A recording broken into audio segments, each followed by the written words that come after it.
கொடுத்த வாக்குறுதியில் 10% கூட நிறைவேற்றலை அப்படின்னு சொல்கிறாரு. இல்லை சார், நீங்கள் சில விஷயங்கள் டாஸ்மார்க்கை பற்றி பேசணும்னா டாஸ்மார்க் காலகட்டங்களில் எத்தனை எஃப்ஐஆர் போடப்பட்டதுன்னு முதல்ல குறிப்பிட்டு பேசணும். நீங்கள் அந்த குறிப்பிட்டு போடப்பட்ட எஃப்ஐஆரில் எந்த எஃப்ஐஆருக்கு இப்போ நீங்கள் நடவடிக்கை எடுக்கிறீங்க நீங்கள் சொல்லணும். சொல்ல தயாராக இருக்கீங்களா? நாங்கள் இதை பற்றி விவாதம் பண்ண தயாராக இருக்கோம். மொத்தம் 42 எஃப்ஐஆரில் 38 எஃப்ஐஆர் அதிமுக ஆட்சியில் போடப்பட்ட எஃப்ஐஆர். இப்போ எங்கள் மேலே பழி போடுறதுக்கான அவதூறை நீங்கள் செய்கிறீங்களே தவிர வேற என்ன செய்கிறீங்க? இப்போ அப்போ கண்ணுக்கு தெரிஞ்சு நீங்கள் போய் பேசுகிறீங்க. ஒன்று. அடுத்தது தேர்தல் வாக்குறுதியை பற்றி நீங்கள் பேசணும் முடிவு பண்ணீங்க. அதான் என்ன சொல்கிறாரு முதல்வர் ஸ்டாலின் அவர்களே, நீங்கள் கொடுத்த தேர்தல் வாக்குறுதியில் எடுத்துகிட்டு வாருங்க, அதில் என்ன இருக்குன்னு பாருங்க, என்ன செஞ்சீங்கன்னு சொல்லுங்க. அதுதான் நான் என்ன சொல்கிறேன், தளபதி அதுதான் தெளிவாக சொல்கிறாரு.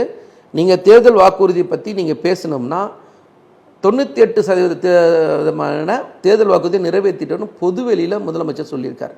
உங்களுக்கு அப்படி சந்தேகம் இருக்குதுன்னா வாங்க, தயார். திமுகவோட சாதாரண தொண்டன் போது உங்களுக்கு பதில் சொல்கிறதுக்கு 2% நிறைவேற்ற முடியாமல் நிற்கிறதுக்கான காரணம் என்னென்னா நிதி சம்பந்தப்பட்டது. 2014க்கு முன்னாடி இருந்த மாநில அரசோட நிதி பகிர்வும் இன்னைக்கு இருக்கிற மாநில அரசோட நிதி பகிர்வும் ஒரே மாதிரி நீங்கள் கொடுக்குறீங்களா? 2014 இந்திய ஒன்றிய அரசுடைய பட்ஜெட் எவ்வளோ? 2024 இந்திய ஒன்றிய அரசுடைய பட்ஜெட் எவ்வளோ? அப்போ எங்களுக்கு வர வேண்டிய நிதி பகிர்வு சரியான சதவீதத்தில் கொடுக்குறீங்களா? பர்சன்டேஜில் கொடுக்குறீங்களா? இன்னைக்கு சார் பணவீக்கத்தில் இந்திய அரசை விட தமிழ்நாடு அரசு பணவீக்கத்தை கட்டுப்படுத்தியிருக்கு.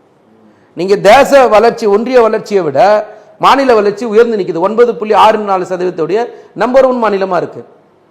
நீங்கள் அதிக தொழிற்சாலைகள் இருக்கிற மாநிலம் தமிழ்நாடு, அதிக பேர் வேலைக்கு போகிற மாநிலம் தமிழ்நாடு, பெண் கல்வி அதிகமாக உயர்ந்து நிற்கிற மாநிலம் தமிழ்நாடு, உயர்கல்வி அதிகமாக நிற்கிற மாநிலம் தமிழ்நாடு, சட்ட ஒழுங்கு சிறப்பாக பாதுகாக்கிற மாநிலத்தில் நம்பர் 1 மாநிலம். நான் சொல்லலை, இத்தனை டேட்டாவும் ஒன்றிய அரசு சொல்லுது. ஸோ ஒன்றிய அரசு சொல்கிற டேட்டாவிலே உங்களுக்கு என்ன பிரச்சனை இருக்கு?